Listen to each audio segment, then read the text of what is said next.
പാണ്ഡൻ നായുടെ പല്ലിന് ശൗര്യം പണ്ടേപ്പോലെ ഫലിക്കുന്നില്ല. പണ്ടിവനൊരു കടിയാലൊരു പുലിയെ കണ്ടിച്ചത് ഞാൻ കണ്ടറിയുന്നേൻ. ഇത് പള്ളിക്കൂടത്തിൽ പഠിച്ചവരുണ്ടാകും, അല്ലെങ്കിൽ തന്നെ കേട്ടവരുണ്ടാകും. കുഞ്ചൻ നമ്പ്യാരുടെ സുപ്രസിദ്ധമായ വരികളാണ്.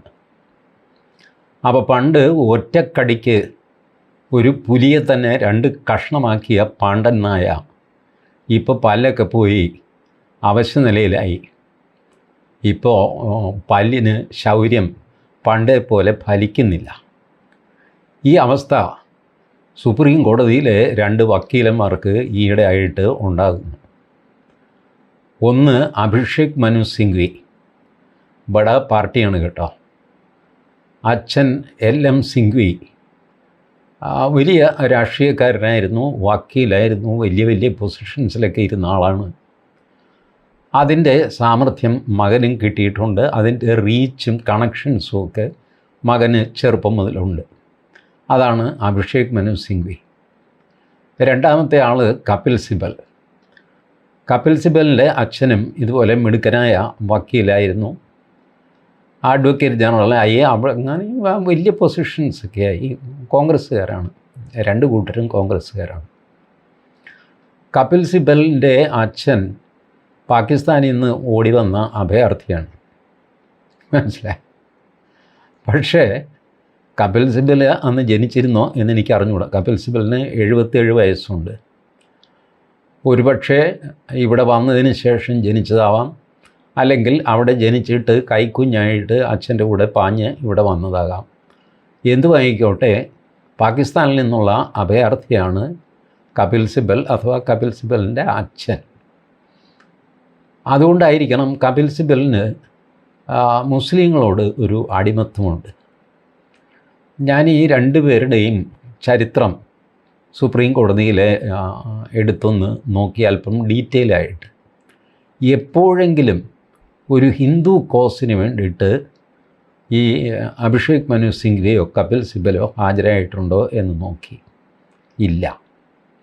ഒരു ഹിന്ദു കോസ് എന്ന് പറയാവുന്നത് സിംഗ്വി അപ്പയർ ചെയ്തത് തിരുവിതാംകൂർ ദേവസ്വം ബോർഡിന് വേണ്ടിയിട്ട് സ്ത്രീകളെ ശബരിമലയിൽ കയറ്റരുത് എന്ന് പറഞ്ഞിട്ട് 1-2 തവണ കോടതിയിൽ ഹാജരായിട്ടുണ്ട്. പിന്നെ തിരുവിതാംകൂർ ബോർഡിൻ്റെ നിലപാട് മാറിമറിഞ്ഞു, എന്തൊക്കെയോ സംഭവിച്ചു. ഏതായാലും ഒരു പേരിന് അദ്ദേഹം ഒന്ന് വാദിച്ചിട്ടുണ്ട്. അതിനൊരു വിശദീകരണം അദ്ദേഹം കൊടുത്തു. ഞാൻ ആ വാദത്തിൽ കൺവിൻസ്ഡ് ഒന്നുമല്ല, പിന്നെ കക്ഷി വന്ന് പറഞ്ഞു ഞാൻ വാദിച്ചു എന്നേ ഉള്ളൂ, എൻ്റെ കൺവിക്ഷനെതിരാണത് എന്നൊക്കെ പറഞ്ഞു. എന്ത് വാങ്ങിക്കോട്ടപ്പാ, പുള്ളിയുടെ വകുപ്പിൽ ഒരു ഹിന്ദു കോസ്, അത് നല്ലതോ ചീത്തയോ എന്നുള്ളതല്ല, ഹിന്ദുക്കൾക്ക് വേണ്ടി ഉള്ള ഒരു, ഇപ്പോൾ ശബരിമലയിൽ കയറ്റണമെന്നും കയറ്റരുതെന്നും വാദിക്കുന്നത് ഹിന്ദുക്കൾ തന്നെയാണല്ല. അപ്പോൾ അതിൽ എന്ത് വാങ്ങിക്കോട്ടെ, ഹിന്ദുക്കളിലെ ഒരു വിഭാഗത്തിന് വേണ്ടിയിട്ട് ഒന്ന് അപ്പിയർ ചെയ്ത ചരിത്രം സിംഗ്വിക്കുണ്ട്. സിബലിന് പുള്ളി അങ്ങനെ ഒരു പേര് ദോഷം കേൾപ്പിച്ചിട്ടേ ഇല്ല. നാളിതുവരെ പുള്ളി ഒരു ഹിന്ദു കോസിന് വേണ്ടിയിട്ടും അപ്പിയർ ചെയ്തിട്ടില്ല. എന്നാൽ സുപ്രീം കോടതിയിലെ 1-ാം നമ്പർ വക്കീലന്മാർ ആരാണ് എന്ന് ചോദിച്ചാൽ ഇവരെ 1, 2 നമുക്ക് പറയാൻ പറ്റില്ല. സിംഗ്വി 1, കപിൽ സിബൽ 1, പിന്നെ പ്രശാന്ത് ഭൂഷൺ 1, ഇന്ദിരാ ജയ്സിംഗ് 1, എല്ലാവരും 1-ാം സ്ഥാനക്കാരാണ്. അപ്പോൾ ഇവരൊക്കെ ചേർന്ന ഒരു കോട്ടേറിയാണ് സുപ്രീം കോടതിയിൽ കാര്യങ്ങൾ തീരുമാനിക്കുന്നത്. ഇവർ ബഹളം വെച്ച് കഴിഞ്ഞാൽ കേസ് ഉടനെ എടുക്കും, ഉടനെ വാദം കേൾക്കും, ഉടനെ വിധി ഉണ്ടാകും. ഇവർ സ്റ്റേ ചോദിച്ചു കഴിഞ്ഞാൽ ജഡ്ജിമാർ കൊടുക്കും. അങ്ങനത്തെ ഒരു സ്വാധീന ശക്തി വർഷങ്ങൾ കൊണ്ട് ഇവരുണ്ടാക്കിയെടുത്തു. ഇവരും കൂടെ ചേർന്നാണ് പല ഹൈക്കോടതി ജഡ്ജിമാരെയും തീരുമാനിക്കുന്നത്. കൊളീജിയത്തെ സ്വാധീനിക്കാൻ ഇവർക്കറിയാം. ജഡ്ജിമാരുമായിട്ട് വളരെ അടുപ്പമുള്ളവരാണ്, വ്യക്തിപരമായിട്ട് അടുപ്പമുള്ളവരാണ്. സിംഗ്വിയുടെ ഒരു അശ്ലീല വീഡിയോ വരെ ഒരു സ്ത്രീ വക്കീലിനെ ജഡ്ജിയാക്കി തരാം എന്ന് പറഞ്ഞിട്ട് അശ്ലീലമായ ഒരു വീഡിയോ, അതിനകത്ത് ഡയലോഗ് തന്നെ, നിന്നെ ഞാൻ ജഡ്ജിയാക്കാം എന്നൊക്കെ സിംഗ്വി പറയുന്നതാണ്. ആ വീഡിയോ ഇറങ്ങി വലിയ ബഹളവും ലഹളയൊക്കെ ഉണ്ടായി. പിന്നെ അത് യൂട്യൂബിൽ നിന്ന് എടുത്ത് മാറ്റിയെന്ന് തോന്നുന്നു. ഏതായാലും ഇങ്ങനെയൊക്കെ വിവാദ പുരുഷന്മാരാണ് 2 പേരും. പക്ഷേ ഇവർക്കെന്തോ അടുത്ത കാലത്തായിട്ട് കഷ്ടപ്പാടാണെന്ന് തോന്നുന്നു. മിനിഞ്ഞാന്ന് സുപ്രീം കോടതിയിൽ 2 പേരും ഓരോ കേസുമായിട്ട് പോയി. ആദ്യം പോയത് സിംഗ്വിയാണ്. കേസുമായിട്ട് പോകുന്നത് ചീഫ് ജസ്റ്റിസിൻ്റെ സൂര്യകാന്തിൻ്റെ ബെഞ്ചിലാണ്. സൂര്യകാന്ത്, ജോയ്മാല ബാഗ്ചി, പിന്നെ ജസ്റ്റിസ് നാഗരത്ന 3 പേരടങ്ങുന്ന ബെഞ്ചാണ്. ഇദ്ദേഹം പോയി. സ്വാഭാവികമായിട്ട് അദ്ദേഹത്തിന് മുൻഗണന കിട്ടി.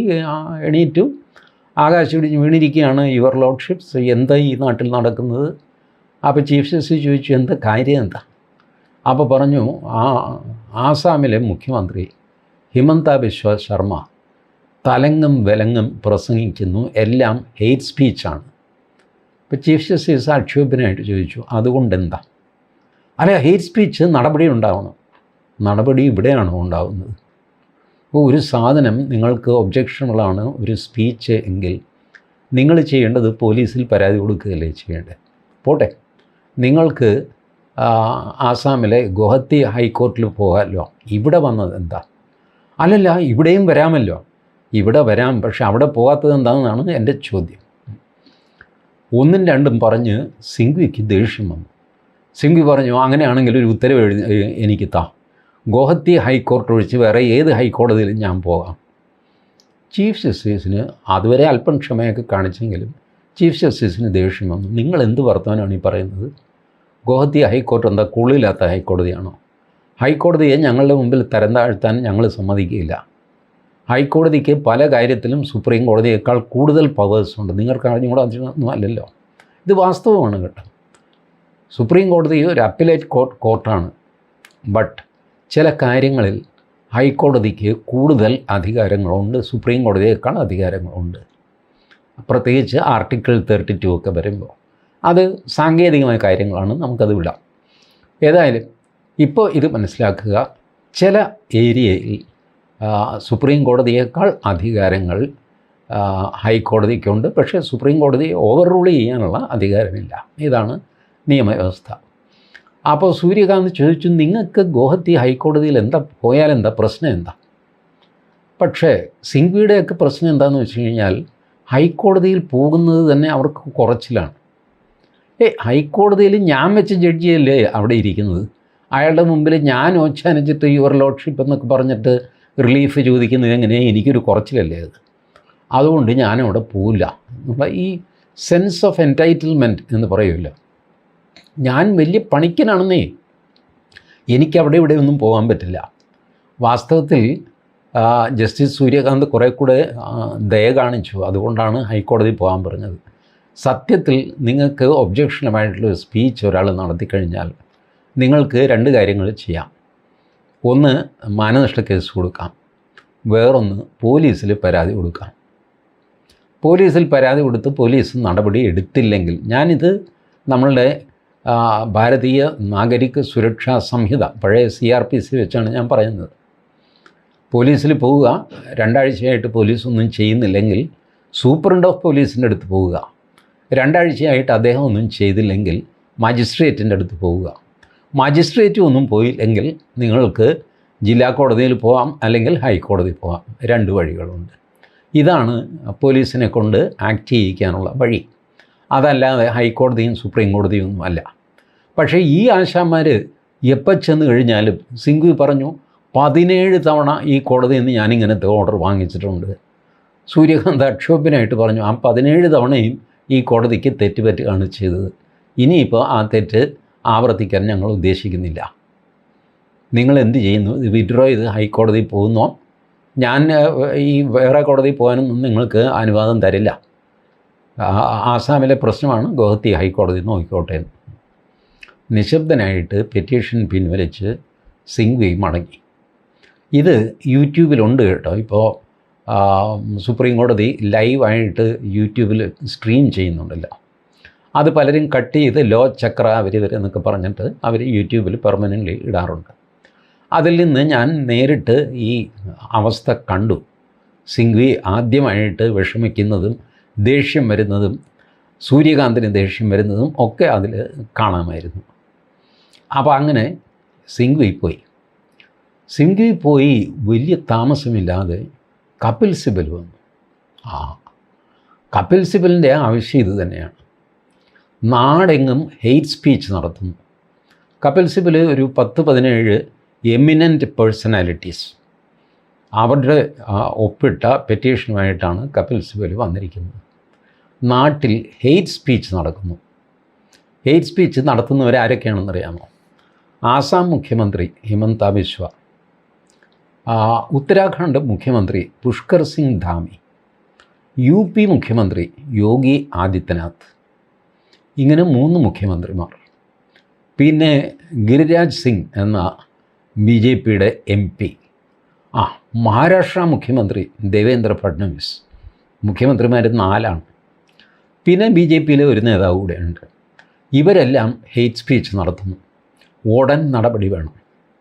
അപ്പോൾ ചീഫ് ജസ്റ്റിസ് ചോദിച്ചു, ഇവർ മാത്രമാണോ ഹെയ്റ്റ് സ്പീച്ച് നടത്തുന്നത്? അല്ല, അത് ഇവർ നടത്തുന്നു, അതാണ് എൻ്റെ കേസ്. ശരി, നിങ്ങളിപ്പോൾ ഈ 10-17 പേര് വലിയ നേതാക്കന്മാരൊക്കെയാണ്. ആരാന്നറിയാമോ? രൂപരേഖ വർമ്മ, മുഹമ്മദ് അദീബ്, ഹർഷ് മണ്ടേർ. എത്ര കാലമായി ഈ മനുഷ്യൻ മോദിക്കെതിരെ കേസുമായിട്ട് നടക്കുന്നുണ്ട്. ഹർഷ് മണ്ടേർ, നജീബ് ജംഗ്, ഇങ്ങനെ ഡൽഹി ലഫ്റ്റനൻറ്റ് ഗവർണറൊക്കെ ആയിരുന്നു. 2013 മുതൽ 16 വരെ, 16 രാജിവെച്ചു. മോദി അധികാരത്തിൽ വന്നപ്പോൾ നജീബ് ജംഗ് ആണ് ലഫ്റ്റനൻറ്റ് ജനറൽ ഡൽഹിയിൽ, ലഫ്റ്റനൻറ്റ് ഗവർണർ. മോദി മാറ്റാനൊന്നും പോയില്ല, ചേട്ടൻ അവിടെ തന്നെ ഇരുന്നു എന്ന് പറഞ്ഞു. ഇയാൾ ഈ കേജ്രിവാളും ഒക്കെ ആയിട്ട് ഇല്ലാത്ത വഴക്കും കച്ചറയൊക്കെ ഉണ്ടാക്കി അവസാനം 2016 രാജിവെക്കുകയായിരുന്നു നജീബ് ജംഗ്. പിന്നെ നമ്മുടെ ജോൺ ദയാൽ, ക്രിസ്ത്യാനികളുടെ അവകാശങ്ങൾക്ക് വേണ്ടിയിട്ട് രാവും പകലുമില്ലാതെ പുള്ളി ബഹളം വയ്ക്കും, ജോൺ ദയാൽ. ആൻഡ് അശോക് കുമാർ ശർമ്മ, ഇത് വേറൊരു കക്ഷി, അത്രയും വിചാരിച്ചാൽ മതി. അപ്പോൾ ഇവർ മേൽപ്പറഞ്ഞ ആൾക്കാരെല്ലാം ഹെയ്റ്റ് സ്പീച്ച് നടത്തുന്നു. സുപ്രീം കോടതി വിട്ടില്ല. സൂര്യകാന്ത് ചോദിച്ചു, ഇവർ മാത്രമല്ലല്ലോ ഹെയ്റ്റ് സ്പീച്ച് നടത്തുന്നത്, ഇവരുടെ പേരിൽ മാത്രം നിങ്ങൾ പരാതിയുമായിട്ട് സുപ്രീം കോടതിയിൽ വരാൻ എന്താ കാര്യം?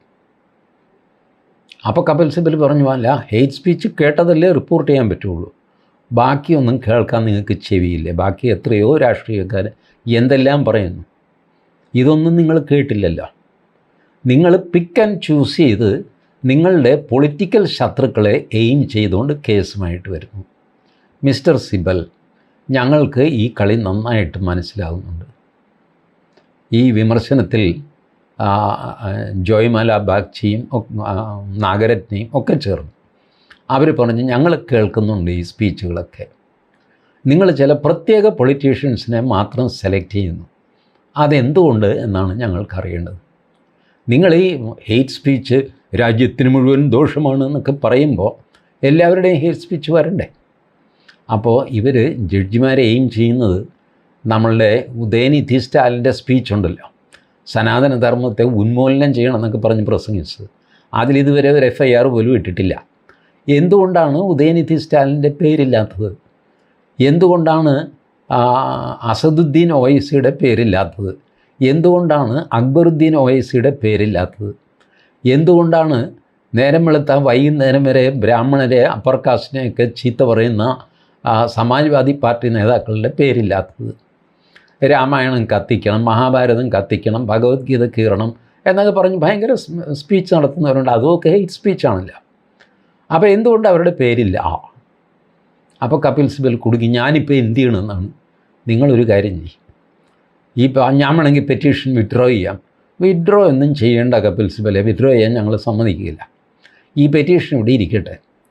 നിങ്ങൾ ഈ പേരുകളൊക്കെ മാറ്റിയിട്ട് ജനറൽ പെറ്റീഷനുമായിട്ട് വാ. പറഞ്ഞ് പേര് വേണമെങ്കിൽ ഞാൻ ഇപ്പം തന്നെ മാറ്റിത്തരാം. അങ്ങനെയല്ല, ഈ പെറ്റീഷൻ്റെ ശൈലി തന്നെ മാറ്റിയിട്ട് രാജ്യത്തിൻ്റെ നന്മയ്ക്ക് വേണ്ടിയിട്ടുള്ള ഒരു പൊതു താല്പര്യ ഹർജിയായിട്ട് കൊണ്ടുപോകാം. അല്ലാതെ പൊതു താല്പര്യത്തിനുള്ളിൽ സ്വകാര്യ താല്പര്യം തിരികെ കയറ്റി ഹർജി കൊണ്ടുവരരുത്. സുപ്രീം കോടതിയെ രാഷ്ട്രീയ ആവശ്യത്തിന് ഉപയോഗിക്കരുത്. ഇത് നിങ്ങളുടെ പൊളിറ്റിക്സാണ് ഈ ഹർജി, ഞങ്ങളിത് അംഗീകരിക്കുകയില്ല. നിങ്ങളൊരു ജനറൽ ഹർജി കൊണ്ടുപോകാം. ഞങ്ങൾക്കറിയാം രാജ്യത്ത് ഹെയ്റ്റ് സ്പീച്ച് നടക്കുന്നുണ്ട്. അതെല്ലാം കൂടെ ചേർത്ത് ഞങ്ങൾ പ്രസംഗങ്ങൾ, പ്രധാനപ്പെട്ട രാഷ്ട്രീയ നേതാക്കളുടെ പ്രസംഗങ്ങൾക്ക് ഒരു ഗൈഡ് ലൈൻ തയ്യാറാക്കാം. ഇന്ന മാതിരി പ്രസംഗിക്കണം എന്നൊന്നും പറയാൻ പറ്റില്ലല്ലോ. ബട്ട് ഇന്ന ലിമിറ്റിനുള്ളിൽ നിന്ന് വേണം നിങ്ങൾ സംസാരിക്കും. പിന്നെ വലിയ വലിയ വാക്കുകൾ കോൺസ്റ്റിറ്റ്യൂഷണൽ മൊറാലിറ്റി അത് ഇതെന്നൊക്കെ പറഞ്ഞു കപിൽ സിബലും അതടിച്ചു കോൺസ്റ്റിറ്റ്യൂഷണൽ മൊറാലിറ്റി. അപ്പോൾ ആ സൂര്യകാന്തും പറഞ്ഞു അതെ കോൺസ്റ്റിറ്റ്യൂഷണൽ മൊറാലിറ്റി ഇതൊക്കെ വേണമെന്നൊക്കെ പറഞ്ഞിട്ട് ഒരു ജനറൽ ഹർജി കൊണ്ടുപോവാ, ഞങ്ങളൊരു ഗൈഡ് ലൈൻ ഇഷ്യൂ ചെയ്യാമോ എന്ന് നോക്കട്ടെ. കപിൽ സിബലിനും ഇത് വലിയൊരു അടിയായിപ്പോയി. നാളിതുവരെ കപിൽ സിബൽ എണീറ്റ് നിന്ന് കഴിഞ്ഞാൽ അങ്ങേര് പറയുന്നത് എന്താണോ അതേ സുപ്രീം കോടതി ചെയ്തിട്ടുള്ളൂ. ഈ കപിൽ സിബലിൻ്റെയും സിംഗ്വിയുടെയൊക്കെ പ്രത്യേകത എന്താണെന്ന് വെച്ചാൽ ഇവർ അവിടെ ബഹളം വെച്ചിട്ട് ഒരു സ്റ്റേ ഓർഡർ വാങ്ങും. കേസ് ജയിക്കുകയൊന്നുമില്ല, കേസ് കൂടുതലും ഇവരെടുത്ത കേസ് കൂടുതലും ഇവർ തോറ്റിട്ടേ ഉള്ളൂ. പക്ഷേ ആദ്യം ഒരു സ്റ്റേ ഓർഡർ വാങ്ങിച്ചൊരു ഷോയൊക്കെ ഉണ്ടാക്കി ഒരു വാർത്തയൊക്കെ ഉണ്ടാക്കിയിട്ട് എല്ലാവർക്കും തോന്നും കേസ് ജയിച്ചു എന്ന്. പിന്നെ 1.5 വർഷം കഴിയുമ്പോൾ കേസിൻ്റെ മെറിറ്റിലേക്ക് പോയിട്ട് കേസ് തള്ളിക്കളയും. അപ്പോൾ അത് വാർത്തയാവില്ല. ഇവർക്കൊക്കെ വാർത്തയും മാനേജ് ചെയ്യാനറിയാം. ഇപ്പോൾ സിംഗ്വിയുടെ വാർത്ത ആരും പത്രങ്ങളിൽ റിപ്പോർട്ട് ചെയ്ത് ഞാൻ കണ്ടില്ല. പക്ഷേ കപിൽ സിബലിൻ്റെ വാർത്ത ടൈംസ് ഓഫ് ഇന്ത്യ വളരെ ഡീറ്റെയിലായിട്ട് കവർ ചെയ്തു. അതിനകത്ത് എന്തൊക്കെ സംഭവിച്ചു എന്നുള്ള വിവരങ്ങൾ. എന്തോ കപിൽ സിബലിന് ടൈംസ് ഓഫ് ഇന്ത്യയുമായിട്ട് നല്ല ബന്ധമല്ല എന്ന് തോന്നുന്നു. അല്ലെങ്കിൽ ആ വാർത്ത അവർ കൊടുക്കില്ല, കപിൽ സിബൽ കൊടുപ്പിക്കുകയില്ല. ഇതൊക്കെയാണ് ഇവരുടെ സാമർഥ്യം. ഹിന്ദു വിരുദ്ധമായ ഇഷ്യൂസ് ടേക്കപ്പ് ചെയ്യാനായിട്ട് ഒരു സംഘം സുപ്രീം കോടതിയിൽ എത്രയോ കാലമായിട്ടുണ്ട്. അതിലെ അംഗങ്ങളാണ് ഞാൻ നേരത്തെ പറഞ്ഞ ഈ അഭിഷേക് മനു സിംഗ്വി, കപിൽ സിബൽ. ഹിന്ദു വിരുദ്ധ രാഷ്ട്രവിരുദ്ധ പെറ്റീഷൻസ് മൂവ് ചെയ്യുന്നതിൽ അഗ്രഗണ്യൻ പ്രശാന്ത് ഭൂഷണാണ്. പ്രശാന്ത് ഭൂഷൺ, വൃന്ദ ഗ്രോവർ, ഇവർ ഇന്ദിരാ ജയ്സിംഗ്, ഇവരൊക്കെ ഈ ടീമിൽപ്പെട്ടവരാണ്. അതേസമയം പ്രോ ഹിന്ദു കേസുകൾ വാദിക്കാൻ വക്കീലില്ല എന്ന് വേണം പറയാൻ. ഈ അടുത്ത കാലത്തായിട്ട് നമ്മളുടെ ജെയിൻ വാരാണസിയിലെ അയാൾ വന്നിട്ടുണ്ട്. അയാൾ എല്ലാ കേസും ടേക്കപ്പ് ചെയ്യും, ഫൈറ്റ് ചെയ്യും, പക്ഷേ ഒറ്റയ്ക്കാണ്. ജെ സായി ദീപക് കാശ് കൊടുത്താൽ ഹിന്ദുക്കൾക്ക് വേണ്ടി വാദിക്കും എന്നുള്ളതല്ലാതെ ബാക്കി അദ്ദേഹത്തിന് വാചകം മാത്രമേ ഉള്ളൂ. കാര്യത്തോടെടുക്കുമ്പോൾ സായി ദീപക് ഇളകുകയൊന്നുമില്ല. പൈസ കൊടുത്താൽ ശരി വാദിക്കാമെന്ന് പറയും. കൊമേർഷ്യൽ ടൈപ്പാണ് അദ്ദേഹം. സംസാരിക്കുമ്പോൾ വലിയ കമ്മിറ്റ്മെൻറ്റൊക്കെ കാണിക്കുമെങ്കിലും ആക്ച്വലി ഇതിലൊന്നും ഇടപെടുകയില്ല, വേണ്ടാത്ത കേസുകളിലൊന്നും എടുക്കുകയില്ല. അങ്ങനെയൊക്കെയാണ്. എടുത്തു എന്ന് വിചാരിച്ചിട്ട് വലിയ കാര്യവുമില്ല. കാരണം സായി ദീപക് അത്ര സീനിയറൊന്നുമല്ല. ഈ സംസാരത്തിൽ ബഹുമിടുക്കനാണ് എന്നുള്ളതല്ലാതെ ലോ പോയിൻ്റ് വലുതായിട്ട് സായി ദീപകിൻ്റെ കയ്യിലില്ല എന്നാണ് ഞാൻ അദ്ദേഹത്തിൻ്റെ വാദം കേട്ടപ്പോൾ, കോടതിയിൽ വാദം കേൾക്കുമ്പോൾ മനസ്സിലാവുന്നത്. പുറത്ത് പ്രസംഗിക്കുന്ന പോലെ അല്ലല്ലോ കോടതിയിൽ. പുറത്ത് നമുക്ക് പ്രസംഗിക്കുമ്പോൾ അത് രാഷ്ട്രീയ വിഷയമാണ്, അത് ആ രീതിയിലൊക്കെ പ്രസൻറ്റ് ചെയ്യാം. അങ്ങനെ പ്രസംഗിക്കാൻ അദ്ദേഹം മിടുക്കനുമാണ്. സായി ദീപക് നല്ല മിടുക്കനാണ്. ബട്ട് കോടതിക്കുള്ളിൽ നിയമം പറയണം. നമ്മളെ വാക്സാമർഥ്യം കൊണ്ട് കോടതിയിൽ ജയിക്കാൻ പറ്റില്ല. വാക്സാമർഥ്യം അവർ ഒരുപാട് കേൾക്കുന്നതല്ലേ. നേരം വെളുത്താൽ വൈകുന്നേരം വരെ നല്ല വാക്സാമർഥ്യമുള്ള വക്കീലന്മാരുടെ വാദമാണ് ജഡ്ജിമാർ കേൾക്കുന്നത്. അതുകൊണ്ട് അവർക്ക് ഈ നിങ്ങളുടെ നാടകീയമായ വർത്തമാനമൊന്നും അവരെ സ്വാധീനിക്കുകയില്ല. അതേസമയം പുറത്തങ്ങനെയല്ല. പുറത്ത് സായി ദീപക് വാദിക്കുന്നത് കേട്ട് കഴിയുമ്പോൾ നമുക്ക് രോമാഞ്ചം വരും. ഹിന്ദു സമുദായത്തിനൊരു വക്കീലുണ്ട് എന്ന് തോന്നും. ഉണ്ട് താനും, പുറത്തുണ്ട്, അകത്ത് ഇല്ല.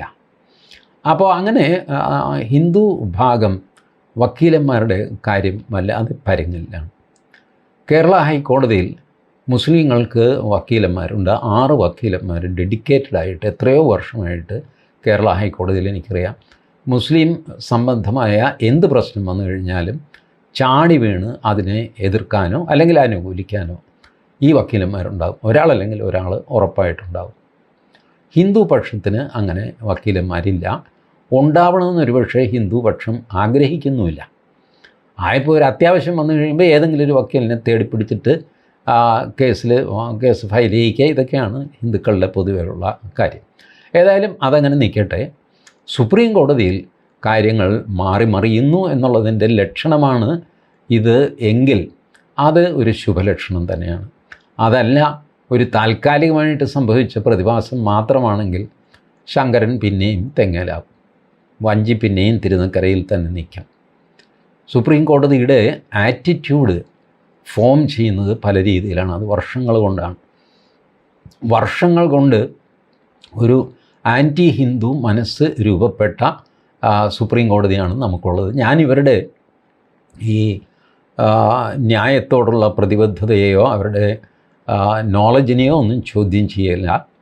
ഒരു പ്രത്യേക ഇക്കോസിസ്റ്റത്തിൽ നിന്ന് വന്ന ജഡ്ജിമാരാണ്.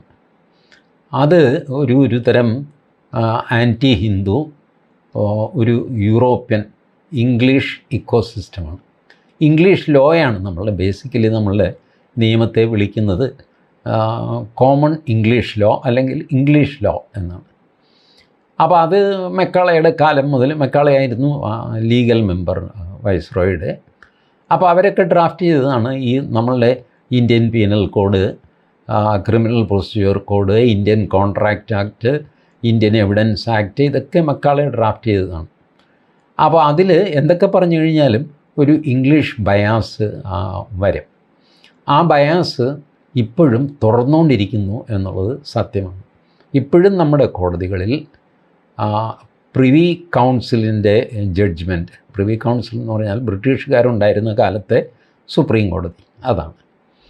അതല്ലെങ്കിൽ അമേരിക്കൻ US ഫെഡറൽ കോർട്ടിൻ്റെ ജഡ്ജ്മെൻറ്റ്, ഇതൊക്കെ കോട്ട് ചെയ്ത് കഴിഞ്ഞാൽ പൊതുവെ ജഡ്ജിമാരൊക്കെ വളരെ ഗൗരവമായിട്ടെടുക്കും.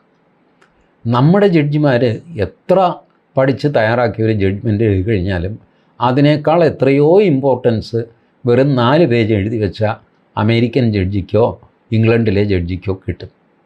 അതാണ് അത്. അവർ ആരുടെയും കുറ്റമല്ല. നമ്മളുടെ നിയമസംഹിത ഉണ്ടാക്കിയത് തന്നെ സായിപ്പന്മാരാണ് അവർക്ക് അനുകൂലമായിട്ട്. അപ്പോൾ അവർ പറയുന്നത് സുപ്രീമായിട്ട് എല്ലാവർക്കും തോന്നും. ഇതാണ് യാഥാർത്ഥ്യം. ഇതിൽ നിന്ന് സുപ്രീം കോടതി മെല്ലെ മെല്ലെ പുറത്ത് കടക്കുന്നു എന്നുള്ളത് ശുഭോദർക്കമായ ഒരു സംഗതിയാണ്. ഇനിയെങ്കിലും ഈ സിംഗ്വി, സിബൽ ഇതുപോലൊക്കെയുള്ള ഒരുതരം കൂട്ടുകെട്ട്, വഷളത്തരം, അത് സുപ്രീം കോടതിയിൽ അവസാനിക്കട്ടെ എന്ന് ഞാൻ പ്രാർത്ഥിക്കുന്നു. Thank you.